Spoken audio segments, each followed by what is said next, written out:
Hello, I'm Elijah Henderson with Cryptid SI and Chasing Night Shadows. Well, we will certainly bring you an abundance of on-site reports of Sasquatch and Dogman and werewolf encounters. We will also bring you tales of the supernatural and creatures of all varieties.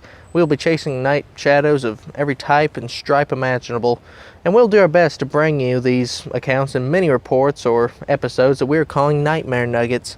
Sometimes we may have to make it a longer format if the need arises. Also, in the future, we hope to look at some of history's mysteries that fall within the parameters of the paranormal as well. Frequently, you will hear me talk about my heritage that comes from the mountains of southern Appalachia. The culture there in the mountains and the people who live are so vastly different from any place and any people that you could imagine. To visit, you almost feel that you've stepped backwards in time. Mountain people have their own ways. They are proud people and don't particularly like to share their affairs with the outside world. Throughout Appalachia, there are encounters, occurrences, traditions, and customs that few people ever hear about because of the private natures of the people who live there. We're going to look at one of those traditions today. When you think of witches, what comes to mind? Do you think of the Wizard of Oz, or black hats and warty noses? Or do you think of TV shows like Charmed, Sabrina, or Bewitched? Whatever your perception, our subject today will not fit into one of your preconceived notions. Today we are going to look at the Granny Witches of Appalachia. Growing up, my father had more than a passing familiarity with the individuals of which we are speaking, and he could tell you that mountain magic is as old as the mountains themselves. Not all practitioners of these ancient crafts are the same. Some seem to have inherited their peculiar gifts and talents by right of birth or heritage. Some claim to have been born with power because they were born as the seventh son or daughters, while others were born behind the veil, or with a caul or thin membrane covering the face or body. Still others are taught the dark gift by others in the family. There are varying degrees of magic that are practiced there in the mountains, ranging from healers to water witchers to those who partake in the foulest forms imaginable. Those who call themselves healers will often heal with the roots and herbs, or actually be able to lay hands on you and heal you from a particular malady such as thrush, or even miraculously remove warts. Some use a form of German, often called Pennsylvania Dutch magic, called powwow, which is found in a 19th century grimoire called The Long Lost Friend. This type of magic is often carried out through a blending of rituals, sigils, and the scriptures, and most of these practitioners are of a more benevolent nature. Some individuals can do amazing things, like removing the heat out of a severe burn by speaking certain Bible passages to the injury. Others have the ability to stop uncontrolled bleeding by simply reading or reciting Ezekiel 16:6 to the person who is wounded. This incredible passage saved one of my own relatives on numerous occasions. Personally, I do not believe that the reading of the Ezekiel passage is a form of witchcraft, but rather an act of faith. Much of the craft that has been practiced throughout the Appalachian mountain range came to America from the Celtic lands, and to some extent commingled with Native American magic, becoming its own unique brand.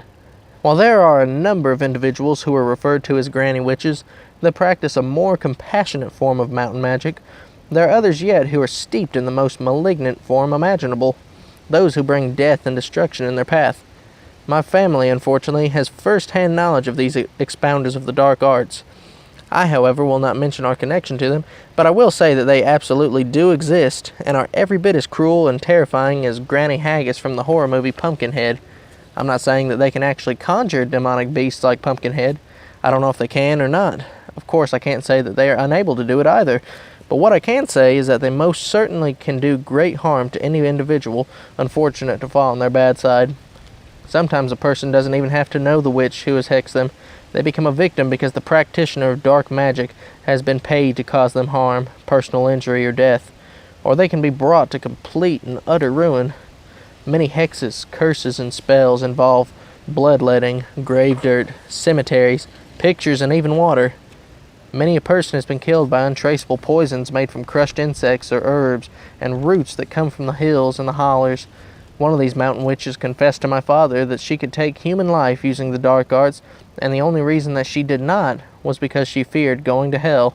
Some of these individuals have no fear of suffering the torments of the wicked in hellfire. Rather, they openly embrace Satan and reject Jesus Christ.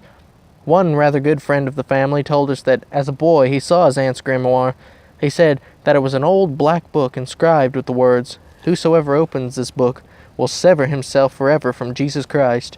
Many of those who practice this form of mountain magic have little regard for life and are willing to take it in almost a casual manner.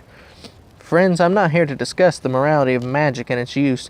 I'm simply making a new Nightmare Nugget segment, and I could drag this one out for the longest time because of the magnitude of the subject, but I'll keep it brief and close it out by saying, whatever your thoughts and feelings on this particular subject may be, they're between you and your God or you and your conscience.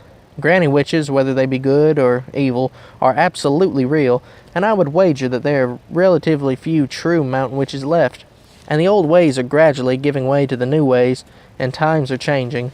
As of late, anyone with a computer, a library card, or a way to the local bookstore can find a guide or a book on the topic of witchcraft and claim themselves to be a witch or a Wiccan. But coming from a region where true witchcraft is practiced, I have to say that many of the multitudes who practice the craft because it is trendy are simply dabblers at best. I hope you've enjoyed the episode of Nightmare Nuggets of Supernatural Suspense, and if you like these true accounts in miniature episode form, then please subscribe to our YouTube channels, Cryptid SI and Chasing Night Shadows. Like us on Facebook and Instagram. Drop us a line and tell us what you think and how we can improve. If we get something wrong, don't get mad at us, but rather educate us. If you would like to be a guest on our soon-to-relaunch radio show, we would love to have you. Or if you've had an encounter with some kind of cryptid like a Sasquatch, Dogman, or Skinwalker, or something else, or even a supernatural experience, and you'd like to tell us about it, we'd love to hear your story.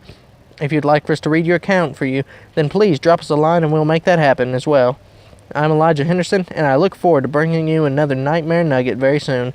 See you next time.